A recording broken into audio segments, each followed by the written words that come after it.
நல்லது. இந்த அருமையான நாளிலும் கூட நீதிமொழிகள் புத்தகத்திலிருந்து நம்முடைய தொடர் வேத படிப்பிலே இன்றைய நாளிலும் கூட நீதிமொழிகள் 4ஆம் அதிகாரத்திலே 14ஆம் 15ஆம் வசனங்களை தியானிக்கும்படி நாங்கள் தெரிவு செய்திருக்கிறோம். நீதிமொழிகள் 4ஆம் அதிகாரம் 14ஆம் 15ஆம் வசனங்கள். அ இந்த வசனங்கள் இப்படியாக சொல்லுகிறது. துன்மார்க்கனுடைய பாதையில் பிரவேசியாதே, தீயோருடைய வழியில் நடவாதே, அதை வெறுத்துவிடு, அதை விட்டு விலகி கடந்து போ. ரைட்? துன்மார்க்கனுடைய பாதையில் பிரவேசியாதே, தீயோருடைய வழியில் நடவாதே, அதை வெறுத்துவிடு, அதை விட்டு விலகி கடந்து போ என்று அந்த வசனம் நமக்கு சொல்லுகிறது. எனவே இந்த வசனத்துல 4 விஷயம் சொல்லப்படுகிறது. அதாவது துன்மார்க்கனுடைய பாதையில என்ன செய்ய வேணாமா? பிரவேசியாதே. ரைட்? என்டர் ஆக வேணாம். 2வது சொல்லப்படுகிறது, அந்த துன்மார்க்கனுடைய பாதையில அல்லது தீயோருடைய வழியில நடவாதே. ரைட்? Don't proceed. அடுத்து நாங்க பார்க்கிறோம், அந்த துன்மார்க்கனுடைய வழியையும், தீயோருடைய வழியையும் என்ன செய்? வெறுத்து விடு. Avoid it. அடுத்து நாங்க பார்க்கிறோம், விலகி கடந்து போ. பாஸ்ட் நாட் பை இட் அல்லது டர்ன் அவேன்னு சொல்லுவோம் அல்லது பாஸ் அவே என்று அந்த வசனத்துக்கு அந்த சொல்லுக்கு அர்த்தம் கொடுக்கப்படுகிறத நம்ம கவனிக்கிறோம். ஆ அப்போ இந்த வசனத்துல மிக முக்கியமாய் ரைட்? இப்ப சாலமோன் கடவுளுடைய ஏவுதலோடு எழுதுகின்ற இந்த வார்த்தைகள்ல நாங்க ஆரம்பத்துல இருந்து பார்த்துக்கிட்டு வாரோம். ஞானமானது எங்கள அழைத்து அந்த ஞானத்திலே நடக்கும்படியாக, அந்த ஞானம் எங்களை அழைக்கும் பொழுது, அந்த ஞானத்துக்கு செவி கொடுக்கும்படியாக, அந்த ஞானத்துக்கு கீழ்ப்படியும்படியாக ரைட்? நம்மை அழைக்கிறது என்பதை நாங்க பார்த்தோம். எனவே இன்றைய நாள்ல அந்த ஞானமானது எங்களுக்கு ஒரு ஒரு மேன்மையான காரியத்தை இந்த வசனத்துல கற்பிக்கிறத நம்ம பார்க்கிறோம். ரைட்? அ அத நாங்க இன்றைக்கு ஆராய இருக்கிறோம் ஒவ்வொரு விஷயமாக. அதாவது இப்ப பாருங்க, துன்மார்க்கனுடைய பாதையில முதலாவது சொல்லப்படுகிறது, பிரவேசியாதே என்று சொல்லப்படுகிறது. சரியா? அப்ப பிரவேசியாதே என்பதை நாங்க பார்க்கிறதுக்கு முதல், அல்லது அதிலே நடவாதே என்பதை பார்க்கிறதுக்கு முதல், அல்லது அந்த பாதையை நீ வெறுத்து விடு என்பதை நாங்கள் பார்ப்பதற்கு முதல், அல்லது அந்த பாதையிலிருந்து நீ விலகி கடந்து போ என்பதை நாங்கள் பார்ப்பதற்கு முதல், துன்மார்க்கனின் பாதை என்றால் என்ன என்பதை சற்று நாங்க ஆராய்ந்து பார்ப்போம். அப்ப துன்மார்க்கனுடைய பாதையில தானே பிரவேசியாத, நடவாத, வெறுத்து விடு, விலகி போன்னு சொல்லப்படுகிறது. அப்ப துன்மார்க்கன்னு சொல்லும் பொழுது என்னென்ன அர்த்தம் அதுக்கு எங்களுக்கு கொடுக்கப்படுதுன்னு சொன்னா, பொல்லாதவர். ரைட்? மிக முக்கியமாக தேவ பக்தியற்றவர்கள். அவங்கள தான் அந்த துன்மார்க்கர் என்று சொல்லப்படுகிறத நம்ம பார்க்கிறோம். இல்லையா? அப்ப தேவ பக்தியற்றவர்கள், கடவுளுக்கு பயப்படாதவர்கள், அல்லது நாங்க பார்க்கிறோம், கடவுளுக்கு விருப்பமான ரைட்? ஆ வாழ்க்கை வாழ முயற்சிக்காதவர்கள் என்று நம்ம பார்க்கிறோம். இல்லையா? அப்ப தேவ பக்தியற்ற, கடவுளுக்கு பயப்படாத, அல்லது கடவுளுக்கு விருப்பமான வாழ்க்கை வாழ முயற்சியாதவர்கள தான் துன்மார்க்கன் என்று சொல்லி வேதத்துல நம்ம சுருக்கமாக பார்க்கிறோம். சரியா? இப்ப இந்த துன்மார்க்கனை குறித்து ஆம், நாங்க கொஞ்சம் வேத வசனத்திலிருந்து பார்ப்போம்னு சொன்னா, அவனுடைய குணாதிசயங்கள் என்ன? ரைட்? என்பதை நாங்க அறிந்து கொண்டாதான், நம்ம என்ன செய்யலாம்? இந்த வசனத்துக்கு கீழ்ப்படியலாம். இல்லையா? கீழ்ப்படிந்து தேவனை மகிமைப்படுத்த முடியும். இல்லையா? துன்மார்க்கனுடைய பாதை அல்லது துன்மார்க்கன் யார் என்பதை விளங்கிக் கொள்ளும் பொழுது தான், அதுல பிரவேசியாம, நடக்காம, அதை வெறுத்து விலகி கடந்து போக முடியும். இல்லையா? இந்த வசனங்கட்ட கேட்கிறதை போல. அப்போ சங்கீதம் 10ஆம் சங்கீதத்துல நம்ம பார்க்கிறோம். அங்க அந்த துன்மார்க்கனை குறித்து சில வசனங்கள் கூறப்பட்டிருக்கிறத நம்ம அவதானிக்கிறோம். ரைட்? வாசிக்கிறேன். 2ஆம் வசனத்திலிருந்து. துன்மார்க்கன் தன் பெருமையினால் சிறுமைப்பட்டவனை கடூரமாய் துன்பப்படுத்துகிறான். அவர்கள் நினைத்த சதிமோசங்களில் அவர்களே அகப்படுவார்கள். அப்ப முதலாவது பார்க்கிறோம், துன்மார்க்கன்னா யாரு? அவனுடைய தன்மைகள் என்னவா? தன் பெருமையினாலே ரைட்? அப்ப பெருமை கொள்ளுகிறவனாக அவன் இருப்பான். அந்த பெருமையினாலே தனக்கு கீழ இருக்கின்ற, தனக்கு அல்லது சிறுமைப்பட்டவனை என்ன செய்வான் அவன்? கொடூரமாய் அவன் நடத்துவான் என்று நாங்க சுருக்கமா பார்க்கிறோம். அடுத்த வசனத்துல கவனிக்கிறோம்.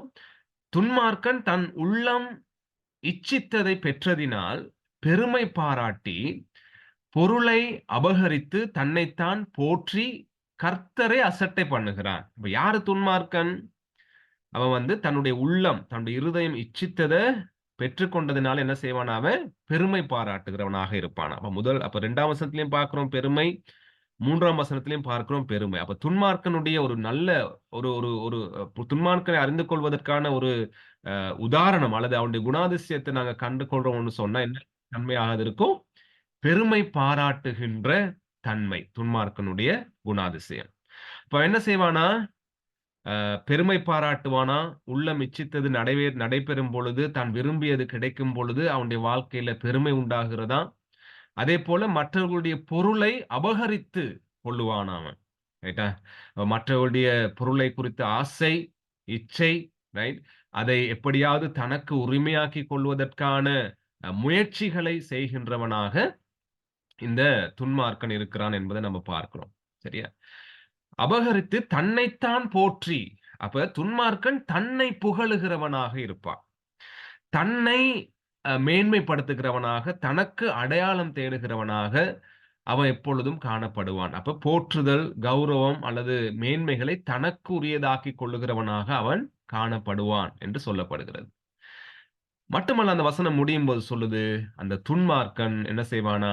கர்த்தரை அசட்டை பண்ணுகிறவனாக இருப்பான். ரைட்டா? அப்ப கடவுளுடைய காரியங்களை புறக்கணிக்கிறவனாக, கடவுளுடைய விஷயங்களுக்கு கௌரவம், கனம் கொடுக்காதவனாக அவன் காணப்படுவான். அவனுக்கு முக்கியம் தன்னுடைய புகழ்ச்சியும், தன்னுடைய பெருமையும், தன்னுடைய மேன்மையுமாக இருப்பதினாலே, தானே தனக்கு கடவுள் மாதிரி தன்னுடைய வாழ்க்கையை ஆளுகை செய்கிறவனைப் போல அவன் காணப்படுவான். ஆகவே கர்த்தரை நம்புகிறதையோ, கடவுளுடைய வார்த்தைகளை நம்புவதையோ, அல்லது அவருக்கு கீழ்ப்படிவதையோ, அவருக்கு மகிமையை கொண்டு வருவதையோ விரும்புகிறவனாக துன்மார்க்கன் இருக்க மாட்டான். அவன் வந்து கர்த்தருடைய காரியங்களை, கடவுளுடைய விஷயங்களை அசட்டை செய்கிறவனாக இருப்பான் என்று சொல்லப்படுகிறது. ரைட்? அடுத்த வசனத்துல பார்க்கிறோம், துன்மார்க்கன் தன் கர்வத்தினால் தேவனை தேடான். அவன் நினைவுகள் எல்லாம் தேவன் இல்லை என்பதே. ரைட்டா? யார் துன்மார்க்கன்? தேவனை தேடாதவன். கர்த்தரை அசட்டை பண்ணுவான் அல்லது கடவுளை தேட மாட்டான். ரைட்? அடுத்து பார்க்கிறோம், அவன் நினைவுகள் எல்லாம் தேவன் இல்லை என்பதே. அப்ப இந்த பெருமை, இந்த பொருட்களை அபகரிக்கிற காரியம், தன்னை குறித்து போற்றிக் கொள்ளுகின்ற, பெருமை பாராட்டுகின்ற காரியங்கள் எல்லாமே ஏன் அவன் செய்யறான்னு சொன்னா, கடவுள் இல்லை என்ற அந்த சிந்தனை தான் அவனை இந்த பெருமைக்கு ஆளாக்குகிறது என்பதை நாங்க பார்க்கிறோம். அப்ப கடவுள் இல்லை என்பவன் துன்மார்க்கன், அல்லது கடவுள் இருக்கிறார்னு சொல்லியும் கடவுளை தேடாதவனும் துன்மார்க்கமான ஒரு வாழ்க்கையை வாழ்றான் என்பதை நாங்க பார்க்கிறோம். தன்னை போற்றிக் கொள்ளுகிறவன், தன்னை பெருமை பாராட்டிக் கொள்ளுகிறவன் துன்மார்க்கன் என்பதை இந்த 10ஆம் சங்கீதத்துல நாங்க பார்க்கிறோம். அடுத்த வசனம், அவன் வழிகள் எப்பொழுதும் கேடு உள்ளவைகள், உம்முடைய நியாய தீர்ப்புகள் அவன் பார்வைக்கு எட்டாமல் மிகவும் உயரமாய் இருக்கிறது. என் எதிராளிகள் எல்லார் மேலும் சீறுகிறான். சரியா? அவன் வழிகள் எப்பொழுதும் எப்படியா இருக்குமா? கேடு உள்ளவைகளாக இருக்கும் என்று அந்த வசனத்தை நம்ம பார்க்கிறோம். இன்னும் தொடர்ந்து இந்த வசனங்களை வாசிச்சுட்டு நாங்க அடுத்து கடந்து வரலாம். நான் அசைக்கப்படுவதில்லை, தலைமுறை தலைமுறை தோறும் தீங்கு என்னை அணுகுவதில்லை என்று தன் இருதயத்திலே சொல்லிக் கொள்ளுகிறான். சரியா? தனக்கு ஆபத்தோ, தன்னுடைய பாவங்களுக்கான தண்டனையோ, ரைட், தனக்கு வராது என்று தன்னுடைய இருதயத்துல சொல்லிக் கொள்கிற மனுஷன். அடுத்து, அவன் வாய் சபிப்பினாலும் கபடத்தினாலும் கொடுமையினாலும் நிறைந்திருக்கும். அவன் நாவின் கீழ் தீவினையும் அக்கிரமமும் உண்டு என்று சொல்லப்படுகிறது. ரைட்? கபடம், கொடுமை உள்ளவன், அக்கிரமம் செய்கிறவனாக அவன் காணப்படுவான். அடுத்து பாருங்க, கிராமங்களின் ஒளிப்பீடங்களிலே பதிவிரிந்து மறைவிடங்களிலே குற்றமற்றவனை கொள்ளுகிறான். திக்கற்றவர்களை பிடிக்க அவன் கண்கள் நோக்கி கொண்டிருக்கிறது என்று சொல்லப்படுகிறது. சரியா? அப்ப தன்னை மறைத்துக் கொண்டு பதுங்கி இருந்து, ரைட், மற்றவர்களை கொள்ளையடிக்கும்படி, மற்றவர்களை அபகரிக்கும்படி அவன் வந்து என்ன செய்யறானா? செயல்படுவானா?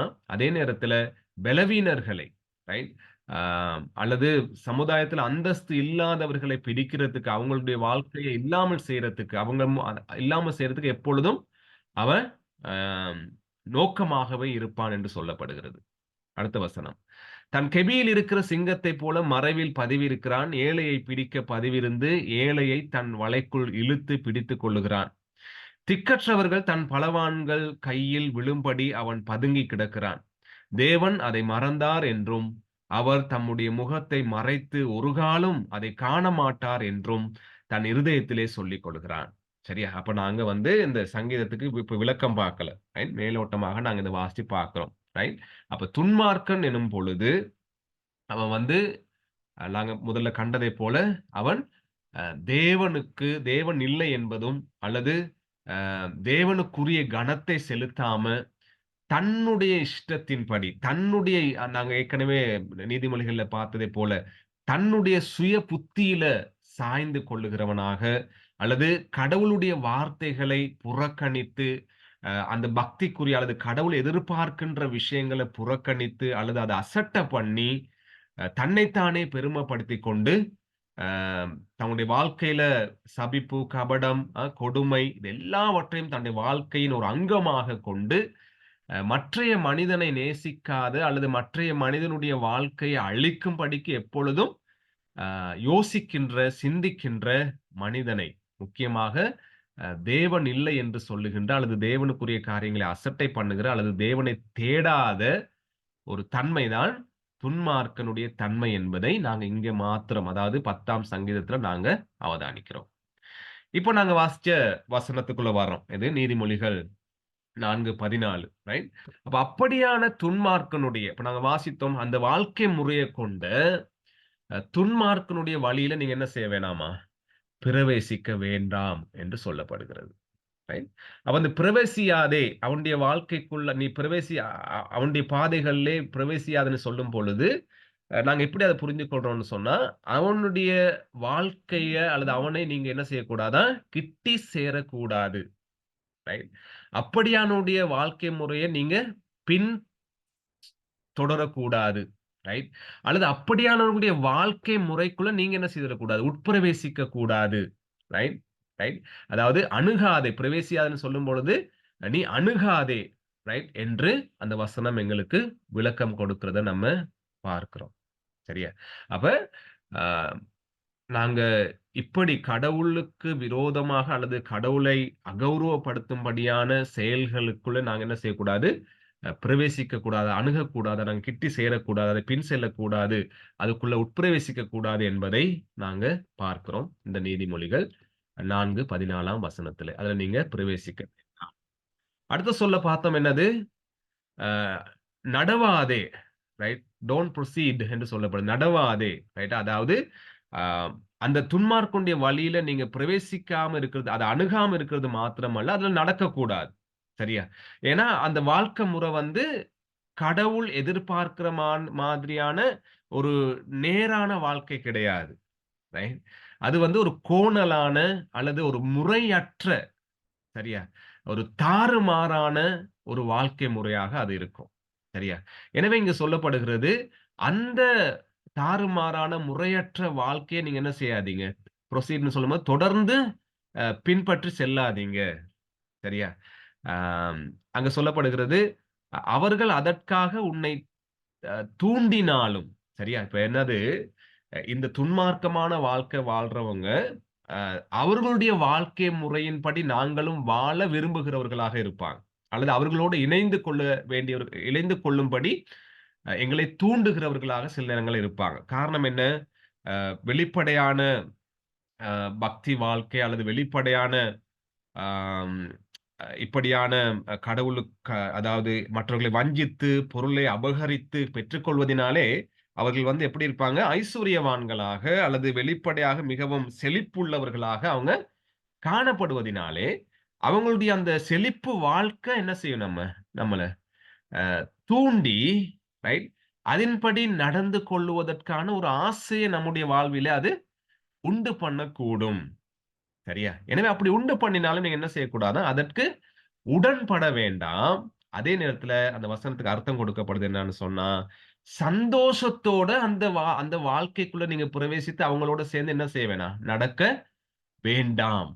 ரைட்டா? அதாவது செயல்பட வேண்டாம். தொடர்ந்து நீங்க அவங்களுடைய வாழ்க்கைக்குள்ள ஈடுபட்டு அந்த வாழ்க்கைக்கு ஒத்துழைப்பு வழங்குகிற மாதிரி நீங்க செயல்பட வேண்டாம் என்று அந்த அந்த சொல்லுக்கு அர்த்தம் கொடுக்கப்படுகிறது. சரியா? அப்ப துன்மார்க்கன் அவனுடைய வாழ்விலே நீங்க அந்த வாழ்க்கையின்படி நீங்க என்ன செய்யக்கூடாதா? நடக்கக்கூடாது என்று சொல்லப்படுகிறது. சரியா? இப்போ இந்த துன்மார்க்கன் அதாவது இந்த டோன்ட் ப்ரோசீட்ன்னு பார்த்தோம் இல்லையா? நடவாதேன்னு சொல்லுகின்ற அந்த சொல். அப்ப அந்த சொல்லுக்கான சில விளக்கத்த அல்லது ஒரு ஒரு ஒரு சம்பவத்துல நம்ம அத பார்ப்போம்னு சொன்னா, ஆம் பாருங்க நாங்க இங்க காட்டியிருக்கோம். 1 ராஜாக்கள்ல 12ஆம் அதிகாரம், அதேபோல 13ஆம் அதிகாரம். அதுல நாங்க கவனிக்கிறோம், அ யெரொபெயாம் என்று சொல்லப்படுகின்ற ராஜா. இல்லையா? சாலமோனுடைய காலத்துல வாழ்ந்த வாழ்ந்த ராஜா. அப்ப சாலமோனுடைய மகன் ரெகொபெயாம், இவரு யெரொபெயாம். அப்போ அ இந்த யெரொபெயாம் என்ன செய்றாரு? ரைட். மக்களை அந்த ரெகொபெயாம் அல்லது சாலமோனுடைய மகனுடைய ராஜ்யத்துக்குள்ள தன்னுடைய மக்கள் போயிறக்கூடாது என்பதற்காக, என்ன செய்றாரு? இவர் வாழுகின்ற பிரதேசத்துல ரைட் அங்க எழுதியிருக்கு பாருங்க வசனம். பெத்தேல் அல்லது அதேபோல தான் என்று சொல்லப்படுகின்ற இடத்துல என்ன செய்தாராம்? மக்களுக்கு அ மக்கள் வணங்குகிறதற்கு அவர் வந்து சிலைகளை செய்து வைத்தாராம். காரணம் என்ன? மக்கள் பலியிடுவதற்காக, மக்கள் வந்து கடவுளை வணங்குவதற்காக எருசலேமுக்கு போனா, அங்க இருக்கின்ற சாலமோனுடைய மகன் ராஜாவோடு சேர்ந்து கொள்ளுவாங்க. ஆகவே அங்க அவங்கள அனுப்பக்கூடாதுன்னு சொல்லி இவர் என்ன செய்தாரு? இவர் அந்த எல்லைகளில அவர் வந்து அம் சிலைகளை நிறுத்தி வைக்கிறவராக காணப்பட்டாரு. அதேபோல கோயில்கள கட்டி என்ன செய்தாரு? இவரு சரியா? பாருங்க அங்க சொல்லப்படுகிறது கடைசியில வாசிக்கிறோம். அவன் மேடையாகிய ஒரு கோவிலையும் கட்டி, லேவியின் புத்திரராகிய ஜனத்தில் ஈனமானவர்களை ஆசாரியராக்கினான். ரைட்? அதாவது அ அந்த ஆசாரிய தொழிலுக்கு அ தகுதியற்றவர்களை அவர் வந்து என்ன செய்தாரு? ஆசாரியர்களாக தன்னுடைய இஷ்டத்தின்படி அ ஆசாரியர்களாக மாற்றி, பலியிட்டு அவங்கள அவர் ஊழியக்காரராக வைத்திருந்தார் என்று சொல்லப்படுகிறது. சரியா? அப்ப இந்த சம்பவம் நீங்க வாசிச்சு பார்க்கலாம். 1 ராஜாக்கள் 12ஆம் அதிகாரம், அதேபோல 13ஆம் அதிகாரத்துல பாருங்க. யூதாவில் ஆசரிக்கப்படும் பண்டிகைக்கு ஒப்பாக 8ஆம் மாதம் 15ஆம் தேதியிலே யெரொபெயாம் ஒரு பண்டிகையையும் அ கொண்டாடி பலிபீடத்தின் மேல் பலியிட்டான். அப்படியே பெத்தேலிலே தான் உண்டாக்கின கன்றுக்குட்டிகளுக்கு பலியிட்டு, தான் உண்டு பண்ணின மேடைகளின் ஆசாரியர்களை பெத்தேலிலே ஸ்தாபித்து, தன் மனதிலே தானே நியமித்துக் கொண்ட 8ஆம் மாதம் 15ஆம் தேதியிலே பெத்தேலில் தான் உண்டாக்கின பலிபீடத்தின் மேல் பலியிட்டு, இஸ்ரவேல் புத்திரருக்கு பண்டிகையை ஏற்படுத்தி பலிபீடத்தின் மேல் பலியிட்டு தூபம் காட்டினான் என்று சொல்லப்படுகிறது. இப்படி தூபம் காட்டுகிற நேரத்துல, அடுத்த வசனம் அப்படியே தொடங்குது பாருங்க 13ஆம் அதிகாரத்துல. யெரொபெயாம் தூபம் காட்ட பலிபீடத்தண்டையில் நிற்கையில், இதோ தேவனுடைய மனுஷன் ஒருவன் கர்த்தருடைய வார்த்தையின்படியே யூதாவிலிருந்து பெத்தேலுக்கு வந்து, அந்த பலிபீடத்தை நோக்கி, பலிபீடமே, பலிபீடமே, இதோ தாவீதின் வம்சத்தில் யோசியா என்னும் பேருள்ள ஒரு குமாரன் பிறப்பான். அவன் உன்மேல் தூபம் காட்டுகிற மேடைகளின் ஆசாரியர்களை உன்மேல் பலியிடுவான். மனுஷரின் எலும்புகளும் உன்மேல் சுட்டெரிக்கப்படும் என்பதை கர்த்தர் உரைக்கிறார் என்று கர்த்தருடைய வார்த்தையை கூறி, அன்றைய தினம் அவன் ஒரு அடையாளத்தையும் சொல்லி, இதோ இந்த பலிபீடம் வெடித்து அதன் மேலுள்ள சாம்பல் கொட்டுண்டு போம். கர்த்தர் உரைத்ததற்கு இதுவே அடையாளம் என்றான். பெத்தேலிலே இருக்கிற அந்த பலிபீடத்துக்கு எதிராக தேவனுடைய மனுஷன் கூறின வார்த்தையை ராஜாவாகிய யெரொபெயாம் கேட்டபோது, அவனை பிடியுங்கள் என்று தன் கையை பலிபீடத்திலிருந்து நீட்டினான். அவனுக்கு விரோதமாய் நீட்டின கை தன்னிடமாக முடக்க கூடாதபடிக்கு மரத்து போயிற்று என்று சொல்லப்படுகிறது. இல்லையா? அப்ப இவன் மேடைகள கட்டி, பலிபீடத்த கட்டி, கடவுளுக்கு முழுவதும் அ அ ஒரு பக்தியற்ற அல்லது கடவுளுடைய எதிர்பார்ப்புக்கு மாறான ஒரு வாழ்க்கைய வாழ்ந்து கொண்டிருக்கும் பொழுது, ரைட்? கடவுளுக்கு மாறான ஒரு துன்மார்க்கமான ஒரு வாழ்க்கைய அ அவர் புரோசீட் பண்ணிக் கொண்டிருக்கும் பொழுது, நடந்து கொண்டிருக்கும் பொழுது, கடவுளுடைய தூதனானவன் வந்து அது அங்க அங்க ஒரு சாபம் வரும் என்று அவர் சொல்றத நாங்க பார்க்கிறோம். அந்த டைம்ல யெரொபெயாம் அ அந்த கடவுளுடைய தூதனை பிடிக்கும்படி ஆணையிடுகிற வேளையில, கைய நீட்டுறாரு. என்ன செய்ய முடியல? கைய திரும்ப மடக்குறதுக்கு முடியல. மரத்து போகுது என்பத நாங்க பார்க்கிறோம். சரியா? கடைசி 2 வசனத்தை வாசிச்சிருவோம். அ தேவனுடைய மனுஷன் கர்த்தருடைய வார்த்தையால் குறித்திருந்த அடையாளத்தின்படியே பலிப்பீடம் வெடித்து சாம்பல் பலிப்பீடத்திலிருந்து கொட்டுண்டு போயிற்று. அப்பொழுது ராஜா தேவனுடைய மனுஷனுக்கு பிரதியுத்தரமாக, "நீ உன் தேவனாகிய கர்த்தருடைய சமூகத்தை நோக்கி வேண்டிக் கொண்டு, என் கை முன்போல் இருக்கும்படிக்கு எனக்காக விண்ணப்பம் பண்ண வேண்டும்" என்றான். அப்பொழுது தேவனுடைய மனுஷன் கர்த்தருடைய சமூகத்தை நோக்கி வருந்தி விண்ணப்பம் செய்தான். ராஜாவின் கை முன்னிருந்தபடியே சீர்பட்டது. சரியா? இப்போ துன்மார்க்கமான ஒரு வாழ்க்கையை வாழ்ந்து கொண்டிருக்கும் பொழுது, கடவுள் அதுக்கேற்ற விதமாக அவனை சந்தித்து அங்க சாபத்த வருவிக்கிறாரு. கடவுளுடைய செய்தியை கொண்டு போனவருக்கு விரோதமாக செயல்படும் பொழுது, அதுக்குரிய அந்த தண்டனை உடனே அந்த யெரொபெயாம் ராஜாவுக்கு வருது. அந்த சந்தர்ப்பத்துல அவர் வந்து தேவ மனுஷன்ட்ட கேட்கிறாரு, "எனக்காக நீங்க என்ன செய்யுங்க? ஜெபியுங்க." ரைட்? "என்னுடைய கரம் திரும்ப அ நோமலா மாறணும். வளமைக்கு திரும்பணும்." என்று சொல்லும் பொழுது, அவர் விண்ணப்பம் செய்கிறார். அதேபோல ராஜாவின் கை என்ன செய்யுது? திரும்பவும் சீர்பட்டது என்று சொல்லப்படுகிறது. ரைட்? இப்போ ஒரு துன்மார்க்கமான வழியில, தேவ பக்தியற்ற வழியில, ஒரு பெருமையின் ஒரு வழியில, மக்களை தன்னகத்தே வைத்துக் கொள்ளும்படி அவர்களை அவங்கள பதிவிருந்து பிடிக்கிற மாதிரி அவங்களுக்காக கோயில்கள கட்டி அவங்கள வந்து தனக்குள்ளே தன்னுடைய ராஜ்யத்துக்குள்ளே வைத்துக் கொள்ளுகின்ற ஒரு துன்மார்க்கமான வாழ்க்கையை வாழ்ந்து கொண்டிருக்கும் பொழுது, ரைட்? கடவுளுடைய செய்தி, எச்சரிப்பு அல்லது சிட்சை, தண்டனை அங்க வர்றத நம்ம பார்க்கிறோம். இதுக்கு அப்புறம் ஒரு சம்பவம் நடக்குது. அந்த சம்பவத்த நாங்க பார்க்கல. அந்த சம்பவம் முடிய 1 ராஜாக்கள் 13ஆம் அதிகாரம் 33ஆம் வசனத்துல சொல்லப்படுகிறது. இந்த நட இந்த நடபடிக்கு பின்பு, அதாவது அந்த சம்பவம் நடந்ததுக்கு பிற்பாடு, யெரொபெயாம் தன் பொல்லாத வழியை விட்டு திரும்பாமல், மறுபடியும் ஜனத்தில் ஈனமானவர்களை மேடைகளில் ஆசாரியனாக்கினான். எவன் மேல் அவனுக்கு மனதிருந்ததோ அவர்களை பிரதிஷ்டை பண்ணினான். அப்படிப்பட்டவர்கள் மேடையில் ஆசாரியர் ஆனார்கள். சரியா? அப்ப திரும்பவும் என்ன செய்றான்? தன் பொல்லாத வழியை விட்டு திரும்பாமல், திரும்பவும் தொடர்ந்தும், ரைட்? அவருடைய வாழ்க்கையில அத புரோசீட் பண்ணிக்கிட்டு போறாரு. தன்னுடைய துன்மார்க்கத்தை. அப்ப நீதிமொழிகள் புத்தகத்துல என்ன வாசிச்சோம்? நீங்க அந்த மாதிரி தொடர்ந்தும் உங்களுடைய வாழ்விலே அந்த துன்மார்க்கமான வழியில நீங்க நடக்க வேண்டாம். அப்ப சில நேரங்கள்ல நம்முடைய வாழ்க்கையில துன்மார்க்கமான காரியங்கள நாங்க செயல்படும் பொழுது, கடவுள் எங்கள எச்சரிக்கும் பொழுது, சில நேரங்கள்ல நம்ம மனம் திரும்பிட்டு அல்லது பாவ அறிக்கை செய்துட்டு, எதுக்கு பாவ அறிக்கை செய்வோம்? கம்யூனியன் எடுக்கிறதுக்கு. அதெல்லாம் எடுத்துட்டு ஞாயிற்றுக்கிழமை எங்களோட ஊழியத்தெல்லாம் முடிச்சுட்டு, திரும்பவும் என்ன செய்வோம் சில நேரங்கள்ல? பழைய குருடி கதவு திறடின்ற மாதிரி, திரும்பவும் நம்முடைய அந்த புரோசீட் பண்ணிக்கிட்டு போய்க்கிட்டே இருப்போம் நம்முடைய வாழ்க்கையில, இந்த துன்மார்க்கமான காரியங்கள. அததான் நாங்க இங்க யெரொபெயாமுடைய வாழ்க்கையில பார்க்கிறோம். ஆனா நீதிமொழிகள் வசனம் எங்களுக்கு என்ன சொல்லுகிறது? அந்த கோணலான, முறையற்ற அ அந்த நடத்தையை நீங்க பின்பற்றாதீங்க. தொடர்ந்து அதுக்கு பின்பாக நீங்க போகாதீங்க. ரைட்? அதற்காக நீங்க தூண்டப்பட்டாலும், அதுக்கு நீங்க என்ன செய்யக்கூடாது? உடன்படாதீங்க. சந்தோஷமா, ரைட்? எந்த விதமான குற்ற உணர்வும் இல்லாம துணிகரமாக நீங்க என்ன செய்யாதீங்க? அ அந்த பொல்லாத வழியில நீங்க செல்லாதீங்க என்பத நம்ம இங்க பார்க்கிறோம்.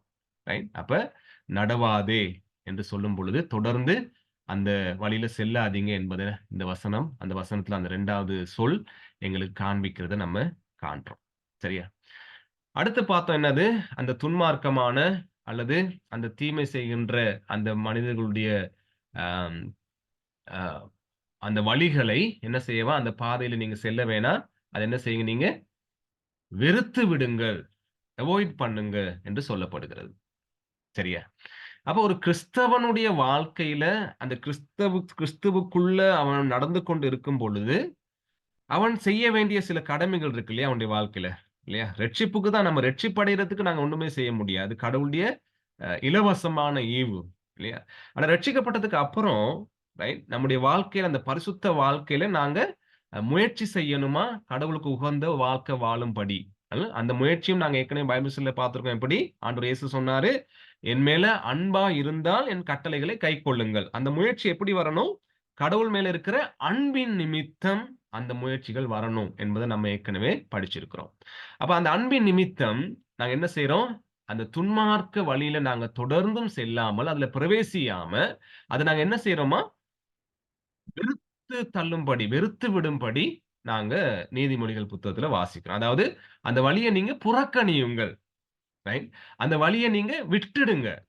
ரைட்டா? புறக்கணிங்கன்னு சொன்னா என்ன அர்த்தம்? யார நம்ம புறக்கணிப்போம்? யாரு எங்களுக்கு விருப்பம் இல்லையோ, யாரு அல்லது எந்த காரியம் நமக்கு சந்தோஷமாக இல்லையோ, இல்லையா? எந்த காரியம் எங்களுக்கு ரொம்ப அருவருப்பா இருக்குதோ, அத நம்ம என்ன செய்வோம்? ரைட்? எங்களுடைய வாழ்க்கையிலிருந்து புறக்கணிப்போம். அந்த பக்கம் தலையும் காட்ட மாட்டோம். ஏன்னா எங்களுக்கு பிடிக்காது. இப்ப கடவுளுடைய வசனத்துல நம்ம பார்க்கிறோம். ஒரு கிறிஸ்தவன் ரைட்?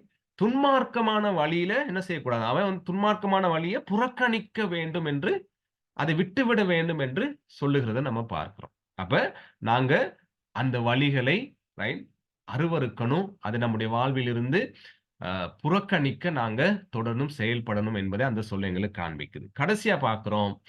அ விலகி கடந்து போங்க. சரியா? அந்த துன்மார்க்கனுடைய வழியிலிருந்து நீ என்ன செய்வான்? விலகி கடந்து போங்க. சரி கடந்து செல்லுங்கள். அதாவது ஒதுங்கி செல்லுங்கள். அல்லது அந்த வழிய நீங்க மறந்துருங்க. அல்லது அ மறுத்து விடுங்கள். அல்லது தப்பி ஓடிவிடுங்கள் என்ற அர்த்தங்கள் இந்த இந்த சொல்லுக்கு கொடுக்கப்படுகிறது. ரைட்? விலகி கடந்து போங்கள் என்று சொல்லப்படுகிறது. அப்போ கிறிஸ்தவ வாழ்க்கைன்னு சொல்றது, அ ஒவ்வொரு நாளும் கடவுள் எங்கள இலவசமாக ரட்சித்து, சிலுவை பலியின் மூலம் எங்களுக்கு ரட்சிப்பை கொடுத்ததுக்கு பிற்பாடு, ரைட்? நம்ம வந்து ஒவ்வொரு நாளும் பரிசுத்த வாழ்க்கையில என்ன செய்றோம்? வளர்றோம். இல்லையா? அதாவது ஆவியின் கனிகளை நாங்க ஏற்கனவே படிச்சிருக்கிறோம். அது ஆவியின் கனிகளை கொடுக்கிறவர்களாக, தேவனுடைய ஆண்டவர் இயேசுவினுடைய சாயலுக்கு அந்த ஒப்பாக நாங்கள் மாறும்படி அவருடைய குணாதிசயங்களை வெளிப்படுத்தி, வாழுகின்ற அந்த வாழ்க்கைய தான் இந்த வசனம் எங்களுக்கு காண்பிக்குது. ரைட்டா? அப்ப அத நாங்க புறக்கணித்து, ரைட்? அத நாங்க அ பின்தொடராம, அத வெறுத்து, அத விலக்கி போட வேண்டியது நம்மளுடைய வாழ்க்கையின் கடமை. சரியா? ஆகவே தான் ஆண்டவர் இயேசு மலை பிரசங்கத்தில பிரசங்கிக்கும் பொழுது, துயரப்படுகிறவர்கள் பாக்கியவான்கள்ன்னு சொன்னார். இல்லையா? ஒரு கிறிஸ்தவன் துயரப்படுவான். தன்னுடைய பாவத்துக்காக. தன்னுடைய வாழ்க்கையிலிருந்து விலக்கி போட வேண்டிய விஷயத்த குறித்து அவன் வந்து அதிக அக்கறையோடு செயல்படுவான். தன்னுடைய வாழ்க்கையிலிருந்து புறக்கணிக்க வேண்டிய விஷயத்த குறிச்சு அதிக அக்கறையோடு செயல்படுவான். இதுதான் என்னன்னா என்ன பார்க்கிறோம்னா, அந்த கிறிஸ்தவ வாழ்க்கையில, அந்த பரிசுத்த வாழ்க்கையில அவன் வளருகிறான். ரைட்? அந்த வளரும் பொழுது, அவனுடைய வாழ்விலிருந்து சில காரியங்கள் புறக்கணிக்கப்பட வேண்டி உள்ளது என்பதை நம்ம கவனிக்கிறோம். சரியா? 2 கொரிந்தியர் 5:17 நம்ம வாசிக்கிறோம். தொடர்ந்து நம்ம இந்த வசனங்கள தொடர்ந்து பார்த்ததைப் போல, இப்படி இருக்க ஒருவன் கிறிஸ்துவுக்குள் இருந்தால், அவன் வந்து புது சிருஷ்டியா இருக்கிறான். பழையவைகள் ஒழிந்து போயின, எல்லாம் புதிதாயின. இனி அவன் வந்து பழைய மனிதன் கிடையாது. ரைட்? இனி வந்து பழையவைகள் ஒழிந்து போயின. அந்த துன்மார்க்கமான வாழ்க்கை, கடவுள் பக்தியற்ற அல்லது கடவுளுக்குரிய மகிமையை தான் பெற்றுக்கொள்ளுகின்ற, அல்லது பதுங்கியிருந்து மற்றவர்களை தாக்குகின்ற, ரைட்? தன்னுடைய சுயநலத்துக்கு ஏதுவாக மற்றைய மனிதர்களை பயன்படுத்துகின்ற அந்த காரியங்கள் எல்லாமே ஒழிந்து போய் அவன் புதிய மனிதனாக மாறுகிறான். சரியா? கிறிஸ்து இயேசுவுக்குள்ள என்பத நம்ம இந்த வசனத்துல கவனிக்கிறோம். சரியா? இன்னும் பாருங்க, 1 பேதுரு 2ஆம் அதிகாரம் 9லிருந்து 12 வரைக்கும் அந்த புதிய படைப்பை குறித்து பேசும்பொழுது, அ இனி அந்த துன்மார்க்கமான வாழ்க்கை இல்ல.